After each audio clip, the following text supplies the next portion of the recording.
We are floating like butterflies and stinging like bees. Rumble, you two badass jet pilots, rumble.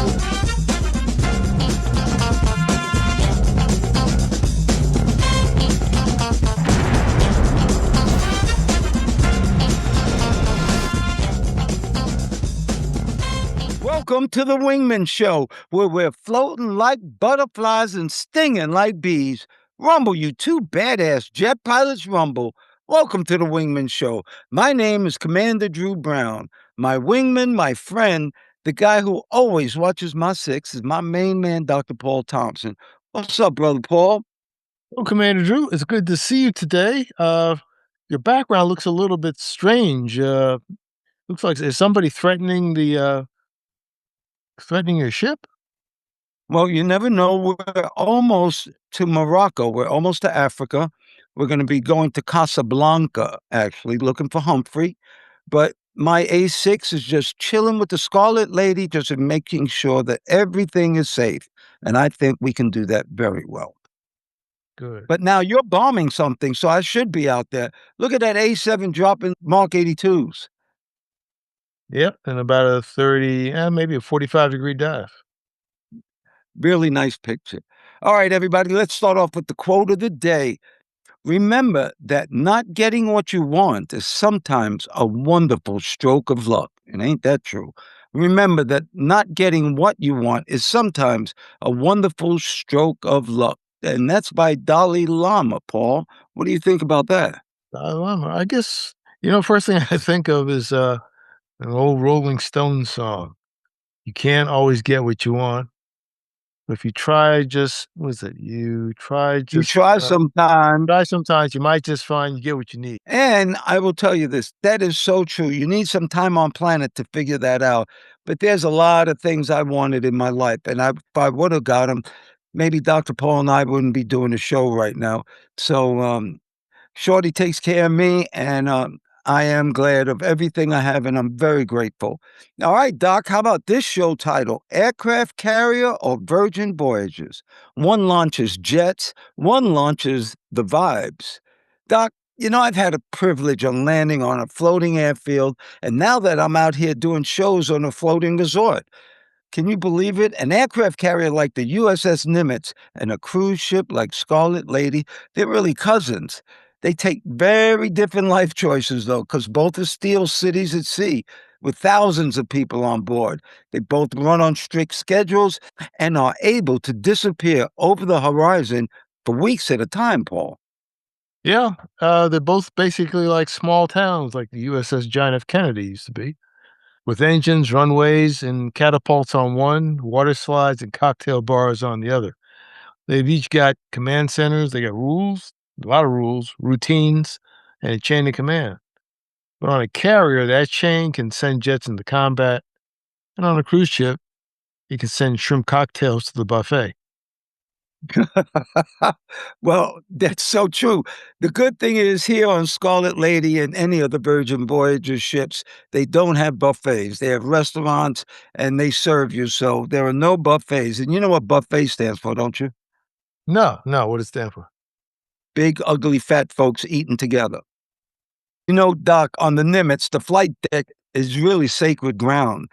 There's organized chaos, noise, danger, and precision, where every colored shirt has a job and every mistake can cost lives. Here on the Scarlet Lady, the top deck is still the show, but it's lounges, pools, and live music. Nobody's launching off this bow at 150 knots in 2.3 seconds, Paul. Well, well, below decks, they both run on logistics and discipline, though. They got food, water, trash, a lot of it, power. They're all managed like a military campaign. The mission's kind of different. On a carrier, everything exists to project power and get the air wing safely in and out. On a cruise ship, everything exists to keep the guests happy enough to forget what day it is. Paul, the cabin tells the story too. On an aircraft carrier, you've got these tight racks stacked 3 high, fluorescent lights, and just enough room to shit, shower, and shave, and then get back to work. And comfort is a bonus, it's not the goal. But here on Scarlet Lady, you got balconies, mood lighting, and room service. and it's the same ocean outside of both. This place is the bomb, Paul. Yeah. Now, the bridge of both of them, the bridge is another mirror image. On both ships, you got a small group of highly trained professionals that steer thousands of souls through tight channels and rough seas. But on one, they're dodging fishing boats and thinking about foreign adversaries. On the other, they're threading between reefs and thinking about port times on the pool deck. You agree, Commander Drew? 100%, Doc. But here's the funny part. Whether it's jets or jazz bands, both ships survive on teamwork and trust, and that's important. You got young folks on a carrier directing multi-million-dollar aircraft at night, and young folks on a cruise ship running tech for major theater productions, different gear, same pressure to get it right, and they have a couple of great shows here on the Scarlet Lady, Doc. Right. Okay. So the wingman takeaway is this: one ship carries fighters, the other carries vacationers, but both prove the same thing. When you put people in tight quarters on a mission, you either learn to be a team or you don't make it at all. And if you're lucky enough, like you, Commander Drew, to have walked the steel on both, you know the ocean respects neither one, only the crew, Commander Drew. That's true. Every time I look out here on the ocean, it's something else. The Earth is two-thirds ocean. There's a lot of water out there. But whether it's anchors away or a sail away party, which was great, at the end of the day, it's still a captain, a crew, and a big piece of metal thrusting the sea and trusting each other.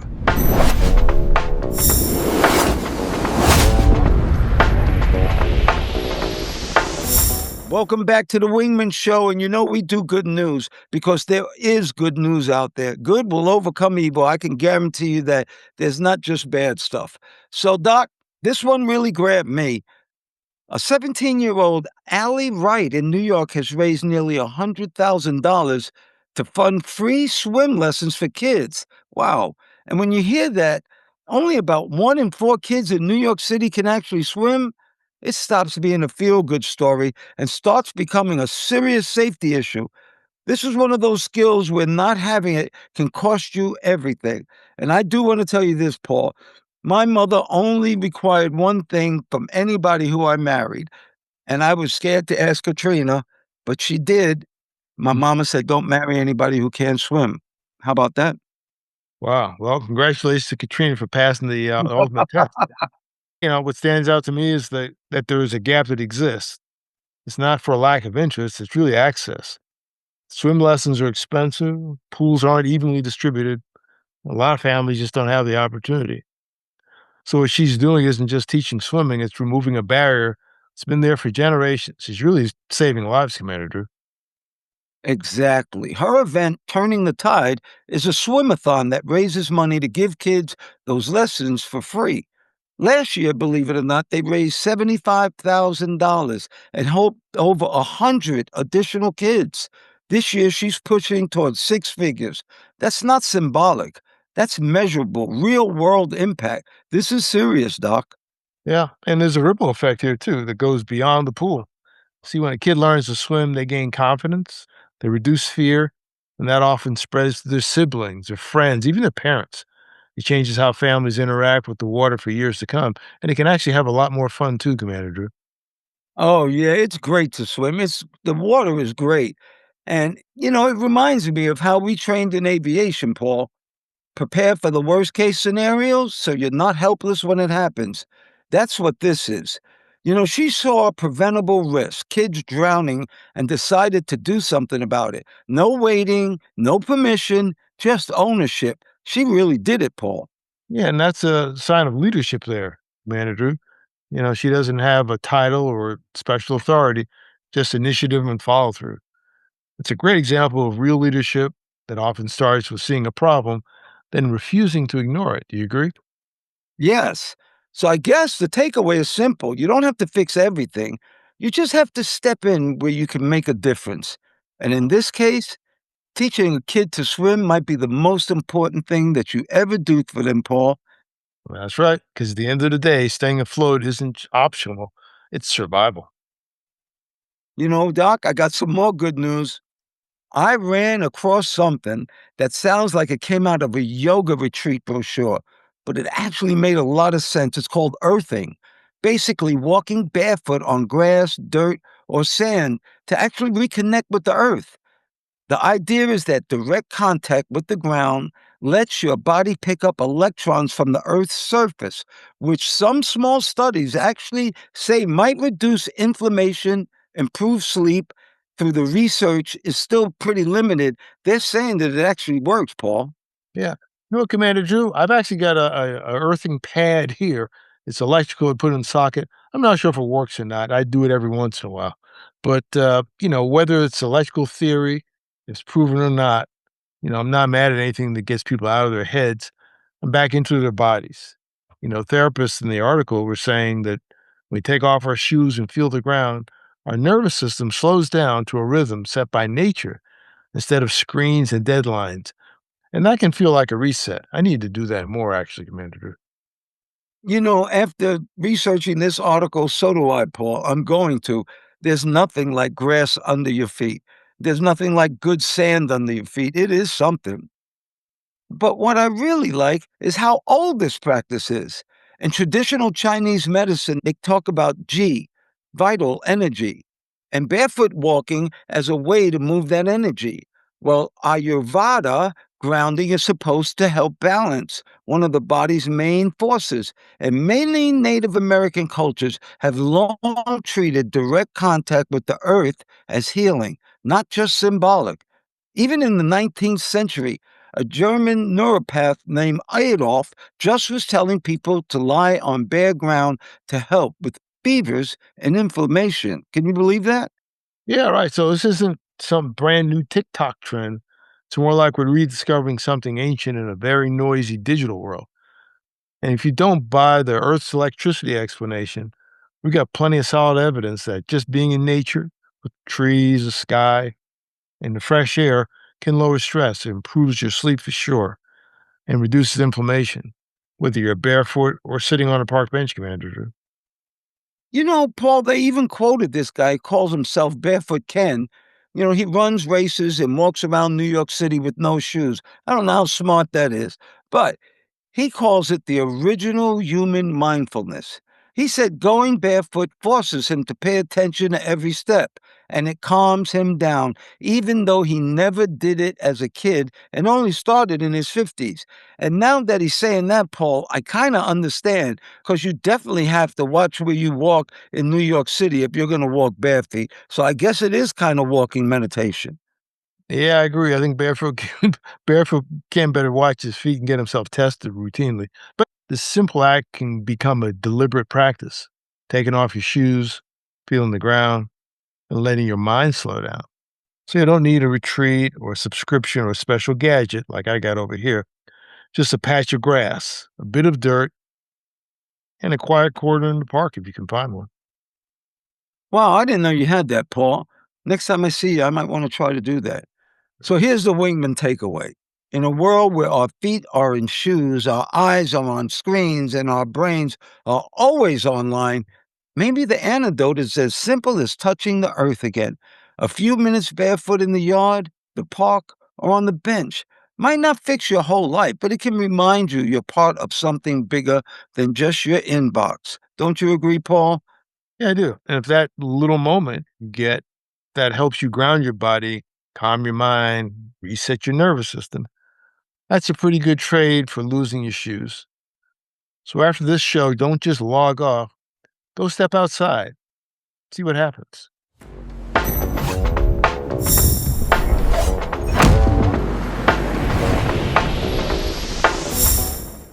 Hey, Doc, people think that stealth jets are like Harry Potter's cloak.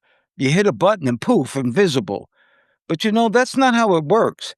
A stealth fighter like an F 22 or F 35, they don't disappear from the radar, they shrink.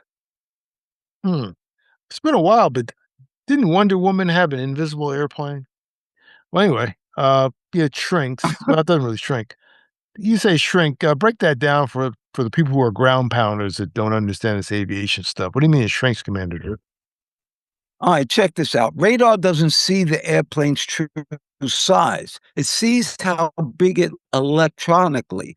And that's what we call radar cross section. See, a normal fighter might look to the radar like a big metal barn door.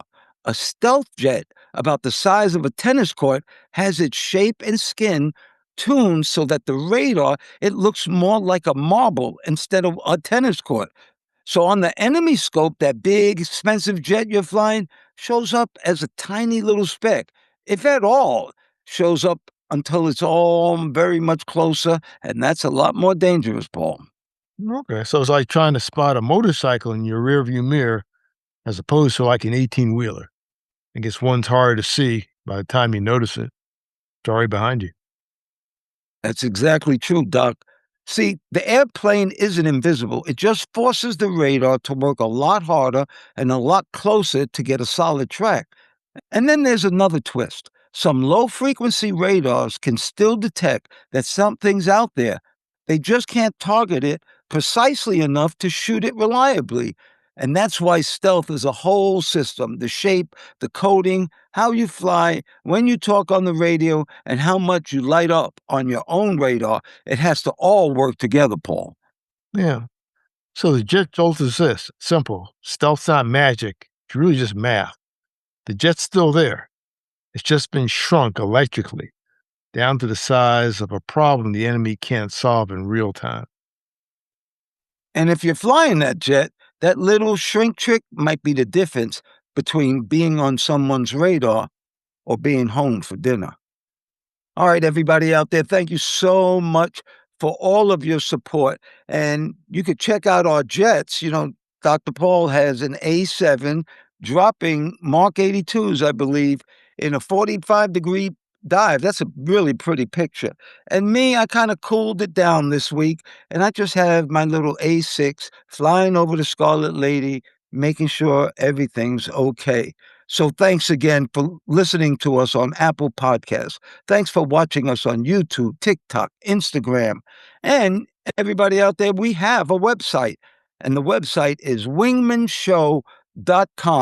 That's WINGMEN show.com. On our website, we have a newsletter. Check out this newsletter, Paul. When your body grounds you, how to stay mentally in the fight. That's a good one. And then, of course, we have our frequent flow line, which allows you to write us letters, and we try to answer them.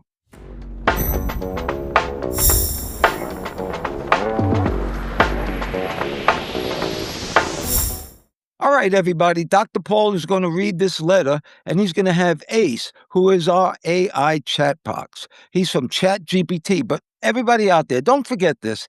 He's not a human, and he's not 100% correct all the time, but he is a great tool to have, to learn, and to use. Dr. Paul, why don't you read it to Ace and myself, the frequent flow line letter today? Okay, Ace, listen to this and give me your opinion. Dear Wingman, I'm a 55-year-old woman from Omaha, Nebraska, and I've been listening to your show for a long time. I respect both of you so much. It makes me proud to see a couple of Navy jet pilots using their experience to do something good for people. I'm writing because I'm in kind of a turbulence I never expected. My mom is getting older, and dementia is starting to set in. Some days, she sounds like her old self, and other days, she repeats the same questions over and over or forgets conversations we just had. It hurts to watch her slip away a little at a time. I work full time, and I'm doing everything I can to take care of her at home, managing her bills, her appointments, her meals, and trying to keep her safe. I'm exhausted, and I'm scared I'm going to miss something important, like a fall or her wandering off. The doctors and some family members are gently suggesting assisted living or memory care. Part of me knows they might be right, but another part of me feels like I'd be abandoning her if I don't keep her with me. She took care of me my whole life. I keep thinking, shouldn't I be able to handle this for her? I don't want to be selfish. I just want to do what's truly best for my mother, not just what makes my life easier. I honestly don't know where that line is anymore. As men, who've had to make tough calls and put emotion aside to do the safe thing, how do I know when it's the right time to move my mom into assisted living or memory care?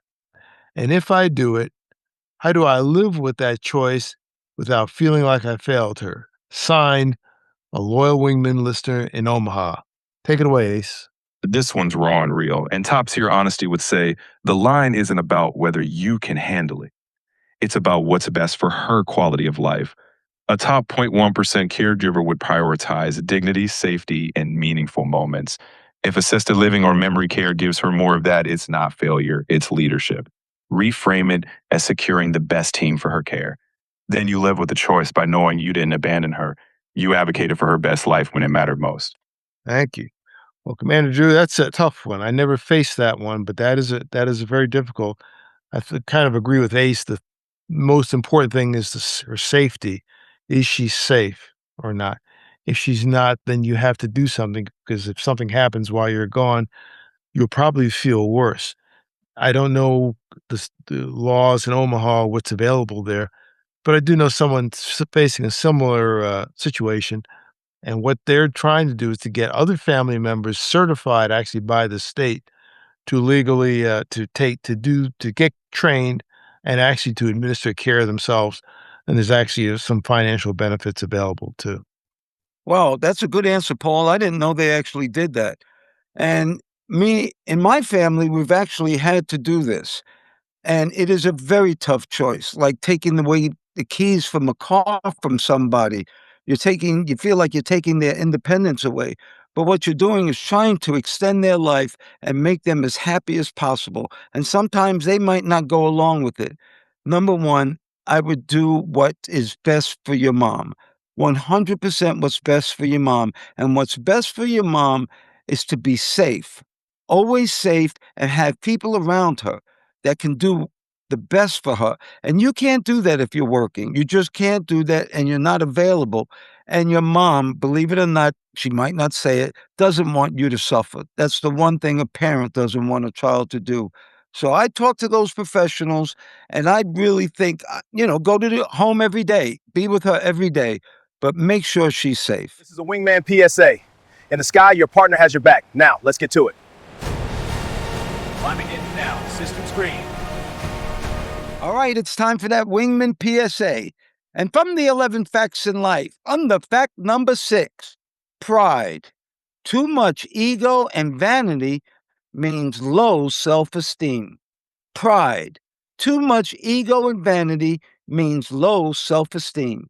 Anybody out there thinks they're right all the time, they have a very low ego, so they always have to prove how big they are, how smart they are, how rich they are. That's not true. Actually, humility is much stronger and much more powerful than too much pride, Paul. Some people are hung up in themselves and become legends in their own mind, but in reality, they're just ordinary. All right, Ace, it's time for the gouge. I'm going to ask you a question and I want you to give me the gouge. And the gouge is shit you need to know, but sometimes nobody tells you. We learned that in the Navy. So here's the gouge. Ace, what does eat the frog mean? And then give me the straight gouge on eat the frog with the no coffee twist. Why knocking out your nastiest task first thing spikes your dopamine for the whole damn day like an afterburner fuel. Back it up with brain science and hit me with 3 dead simple ways for pilots or busy wingmen to lock it in without flaming out. What do you think? Eat the frog means taking your nastiest task and conquering it first thing. Brain wise, that early win gives you a dopamine spike. Think of it like firing up afterburners for the rest of your day. Now, 3 no nonsense ways to lock it in. 1, set a specific time block. Make it as non negotiable as a flight schedule. 2, get a visual checklist. Crossing it off gives that mini win. 3, buddy up with your wingman. Accountability works, even if it's just a check in with Ace. Wow, that's pretty good advice, don't you think, Doc? Yeah, it's pretty good. I've never heard the time eat the frog first, but get the worst thing done. Yeah, that's true. I guess I agree with that. Yes, and I didn't know it gave you a dopamine spike, so that's really good information. Do the hardest thing first.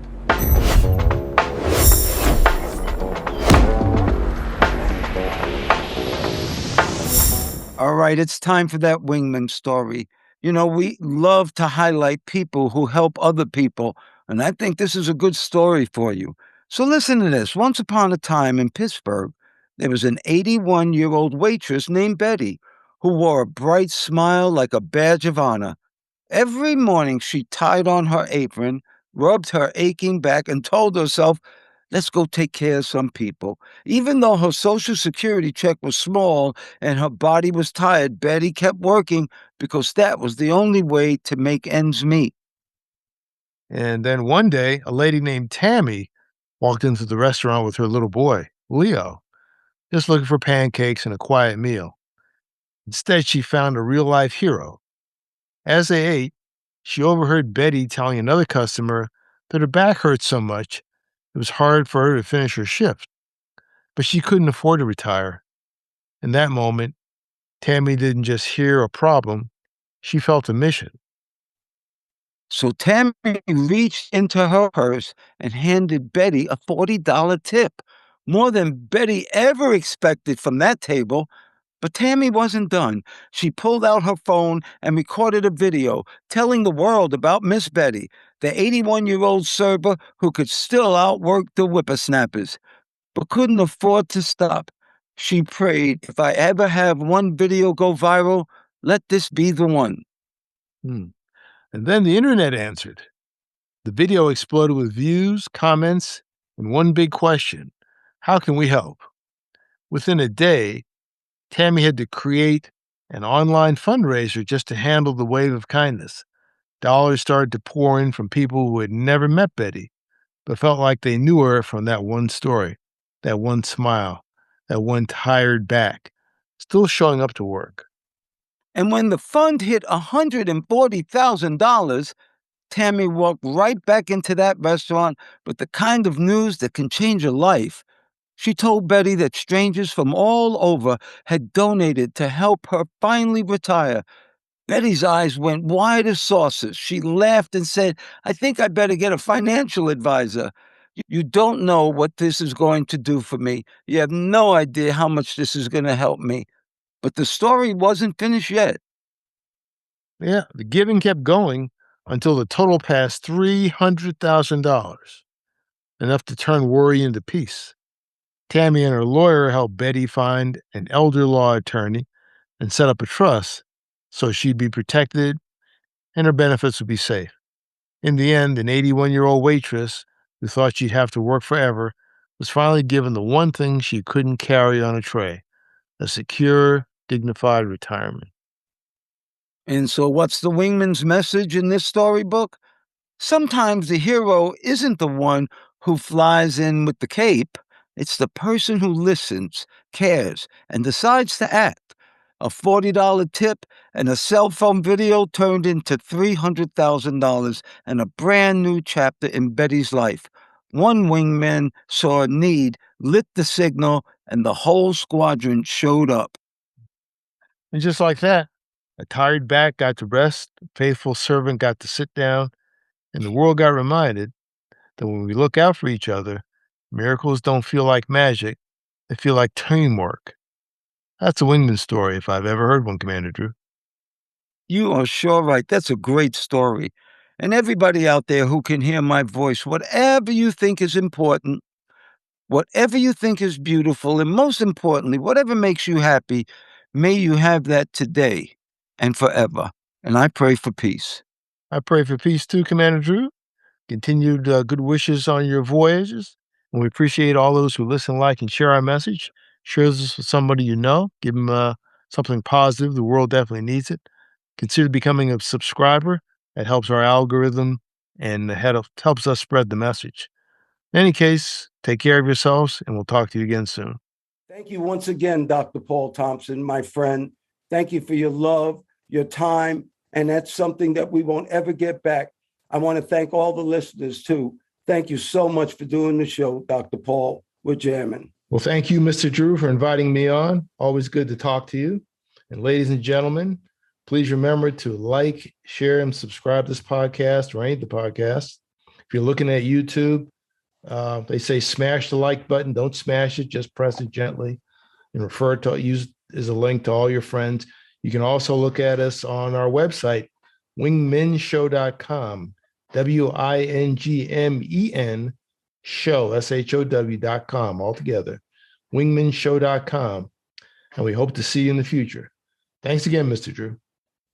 Oh, you're welcome. And we're still floating like butterflies and stinging like bees. Rumble, you badass jet pilots, rumble. May there be peace on earth, and goodwill towards all men and women.